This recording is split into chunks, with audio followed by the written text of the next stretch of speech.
those that have passed and pay our respects to the victims senselessly lost by these crimes. Once again, welcome to the 13 days of Halloween, and let's jump into the video.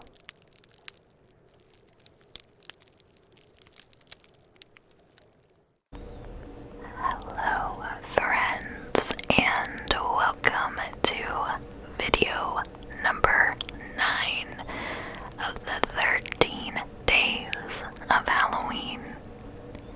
We are almost to All Hallows Eve, and I am so excited that we have been able to celebrate together in this way so far, and I am looking forward to continuing.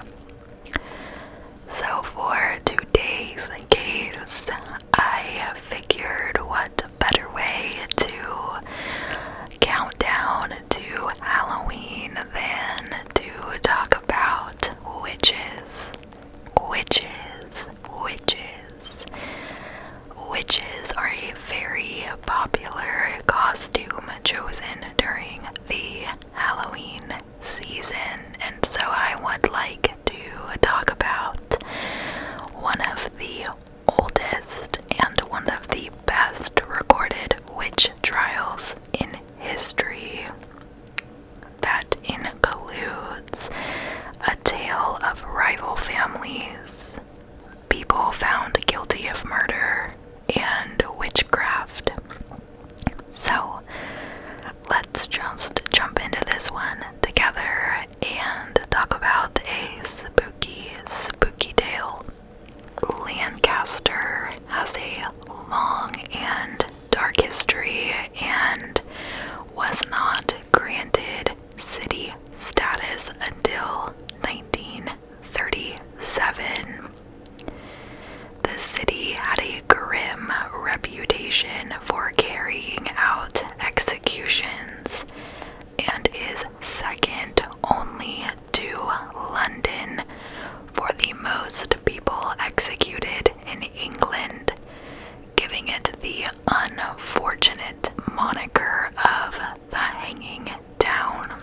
Perhaps the best known of the witch trials was the 17th century trials of the Pendle witches, because in a rare move at the time, the entire trial and case was documented in a book titled The Wonderful Discovery of Witches in the County of Lancaster.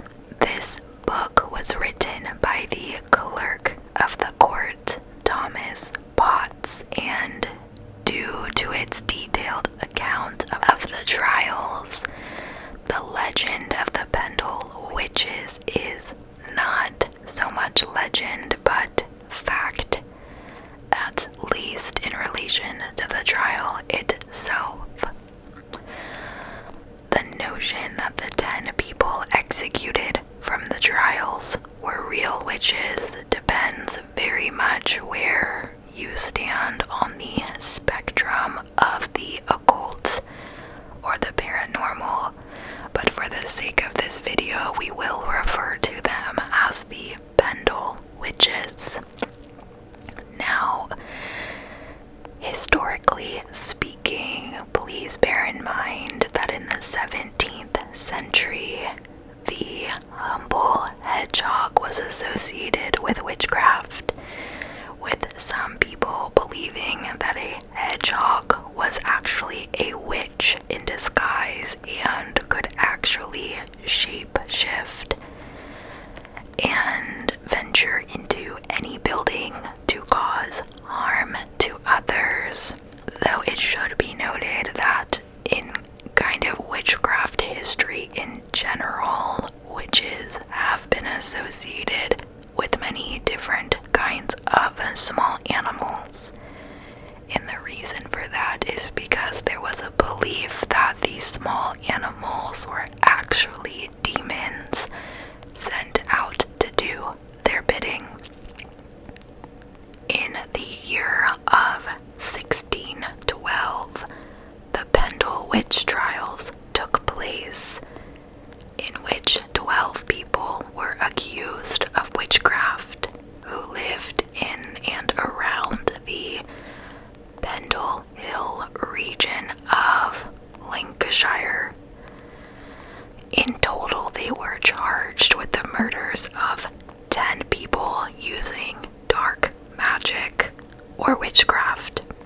6 of the 11 witches on trial came from 2 rival families, the Demtikis and the Chaddixes, who were overseen by 2 elderly widows.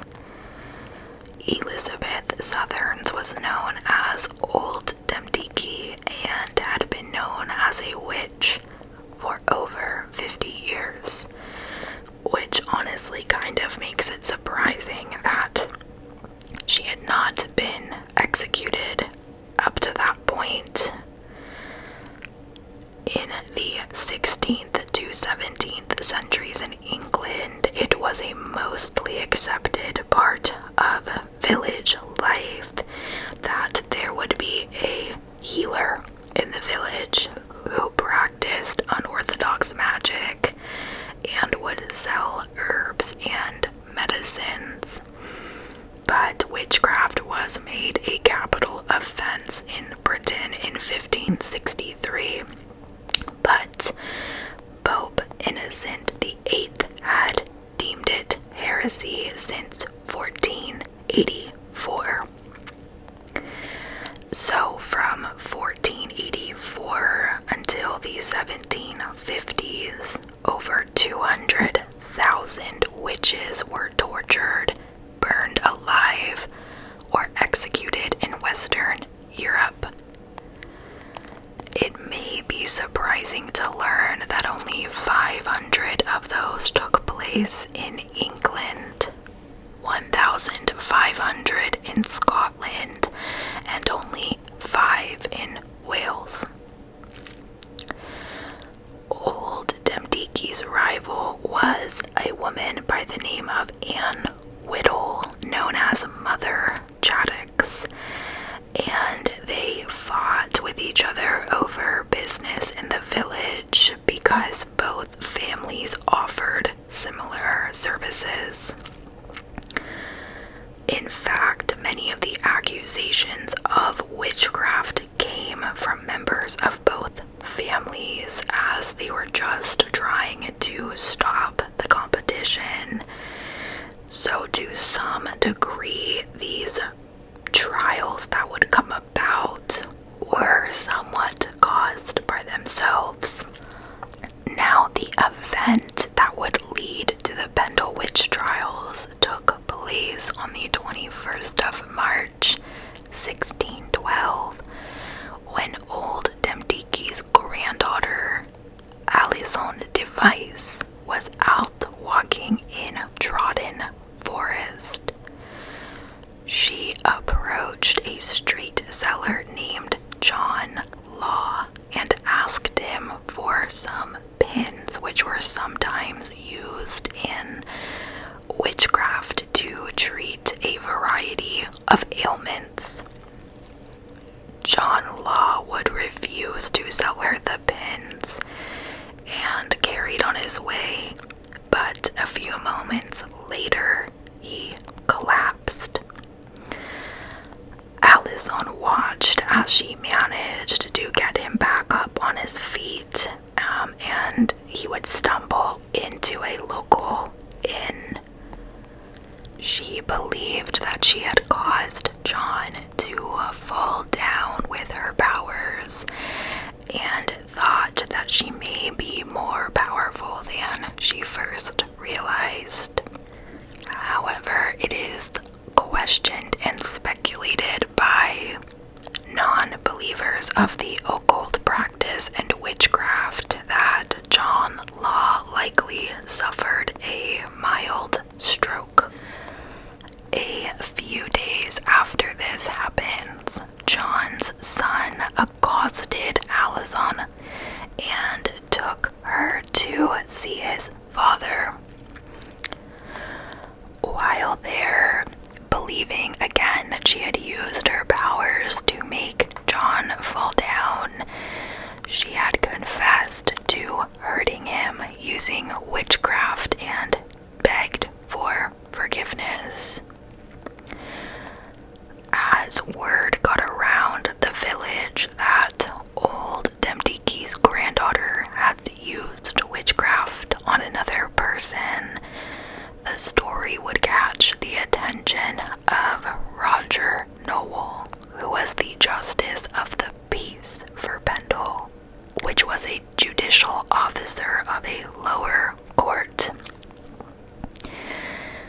Alison, her brother James, and their mother Elizabeth were summoned by Nowell to appear in court on the 30th of March.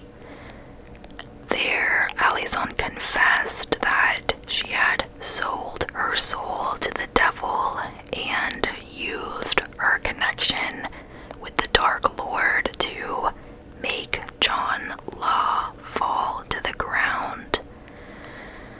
Elizabeth confessed that her mother, old Demtiki, had a mark on her body that was left by the devil sucking her blood. Now, during all of this, Alison quickly realizes that instead of giving up her entire family, she could also get the Chaddix family charged with witchcraft, which was an opportunity for revenge. In the 10 years prior to the John Law incident, members of the Chaddix family had stolen goods from their home and caused damage to their property. So she felt like, what better way to get back at them, and if we're gonna go down, then they will go down with us too. Alison would also accuse the Chaddix family of killing 5 men, one of which included her own father, who died in 1601. She claimed that her father had been so afraid of Mother Chaddix that he agreed to give her a bag of oatmeal each year in return for leaving his family alone. But in 1601, he supposedly forgot to hand over the oatmeal and mysteriously became ill. And on his deathbed, he blamed Mother Chaddix for his illness, which eventually killed him. On the 2nd of April, 1612, old Demtiki and Mother Chaddix were taken from their home and appeared in court, along with Mother Chaddix's daughter, Anne Redfern. Both of these matriarchs were blind and in their 80s, which was a noble age in the 17th century. Both women would confess in court to selling their souls to the devil, but that the other was responsible for deaths in the region. So the following day, after hearing all the evidence and statements, Nowell and the judge would detain Alison, Anne, old Demtiki, and Mother Chaddix and set a date for trial. However, while awaiting trial, old Demtiki would die in the dungeons of Lancaster Castle, unable to live with the dark, damp conditions and realistically likely from old age. Before the trial, James, which was Alison's brother, stole a neighbor's sheep, which caused Nowell to investigate the family even further. 8 more people were committed to the same upcoming trial, including Elizabeth, James, Allison Nutter, Catherine Hewitt, Jane Bulcock, and her son John, Alice Gray, and Janet Preston, who had all met at Malkin Tower to allegedly plan various murders. Janet Preston would be sent to a trial in York, as she lived in Yorkshire, and the other 7 were sent to Lancaster prison to join the other 3. Janet Preston's trial would take place first in York on the 27th of July in 1612. It materialized that she had met James Device to plan the murder of a Thomas Leicester, a local landowner close to York, who Janet Preston had fought with for years. When she was taken to see Leicester's body, it was said that the corpse bled fresh blood from its orifices. Janet Preston would be executed 2 days later by hanging, which would be the first of 10 executions. The Pendle witch trials took place between the 17th and 19th of August of 1612 and ultimately rested on the evidence given by 9-year-old Janet Device, who was allowed to testify as witch trials fell under different rules than other trials. She identified all of the people who had attended the murder meeting at Malkin Tower and gave evidence against her own mother, Elizabeth. Janet Device was quoted saying, "My mother is a witch, and that I know to be true. I have seen her spirit in the likeness of a brown dog, which she calls Ball. The dog did ask what she would have him do, and she answered that she would have him help her to kill." End quote. Now, when Elizabeth heard her daughter testify against her, she had to be physically removed from the court as she was screaming and cursing at her daughter with this maniacal look on her face. Now, modern investigators who look back on the records and accounts of this witch trial assume that little Janet was coerced to testify, but it's never been proven. Alice Gray would be the only person in the trial who was found not guilty. She was accused alongside Catherine Hewitt of murdering Anne Folds the year before. Alice was said to have been at the meeting at Malkin Tower, but was not deemed to be involved in any witchcraft and was ultimately acquitted. However, Catherine was found guilty and sentenced to death and was linked with a child murder a few years earlier. Mother Chattox was found guilty of the murder of Robert Nutter after a former house guest, James Robinson, accused Chattox of turning his beer sour and witnessed her take part in dark magic. Upon his testimony, Anne broke down and confessed that she had sold her soul to the devil. James Device was found guilty of the murders of villagers Anne Townley and John Duckworth after his 9-year-old sister Janet confessed she had seen James talking with a black dog to help him conjure up a spell to kill Anne Townley. Anne Redfern would be found guilty of the murder of Robert mother's father, Christopher, after various witnesses came forward to claim that Anne was a far more dangerous witch than her mother, Old Demdike.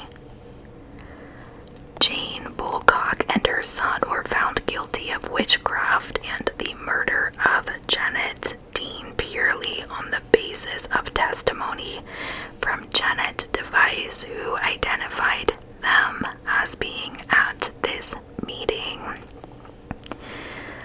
Alice Nutter was found guilty of the murder of Henry Mitten despite not confessing or having no evidence against her aside from Janet Device's identification of her. When John Law was brought in as a witness in the case of Alison saw him and immediately fell to her knees to beg for forgiveness, confessing her sins upon the world. She was the only person on trial who truly believed she had the power of a witch, according to what I read. But to be perfectly honest, I don't know how that fully makes sense. On the 20th of August, 1612, Alison, Elizabeth, and James Device, Anne Redfern, Alice Nutter, Catherine Hewitt, John and Jane Bulcock, and Mother Chaddix were led to an open field and hang at Gallows Hill in Lancaster. The Pendle witch trials are one of the most recorded witch trials in history, and it shows just how far the establishment went to rid witches from the land. What I find the most interesting about this and unusual is that most of the accusations and evidence from the Pendle witch trials came from members of the same family, rival families, and friends. So I wonder if they had not accused each other of witchcraft so publicly, then maybe these trials would never have taken place. Like, maybe they would have been able to just mind their own business in the village and live out their lives fairly peacefully, and Old Demdike and Mother Chaddix could be the healers of the village that they intended to be. The Ashton Memorial at Williamson Park now stands on what was once known as Gallows Hill, and some people claim that this building is haunted by those that were hanged on the hill. Supposedly what I read, there is a Halloween gathering that takes place every year on Gallows Hill where these witches were executed. It seemed to be a range of exceptional circumstances that led to the extent of these witch trials.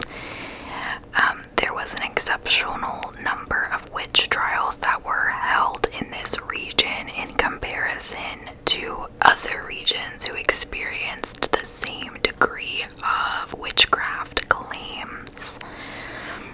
Just as a side note, that a lot of money could be made from claiming powers of witchcraft in the 17th century.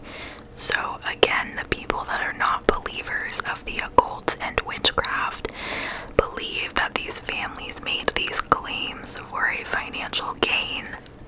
But of course, whether or not this was just for financial gain or they were in fact real witches, this would unfortunately backfire on the families, and these wild accusations escalated, fueled by a general feeling of unrest and a fear of witchcraft across the country, making this the biggest and most notorious witch trial.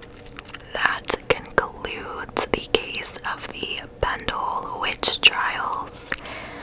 For my UK followers, I'm very curious guys are super familiar with, and if this is like a tale you're told in your adolescence when you're growing up. I did also read that this location is quite popular for tourism, so let me know, everybody let me know what you think of this case.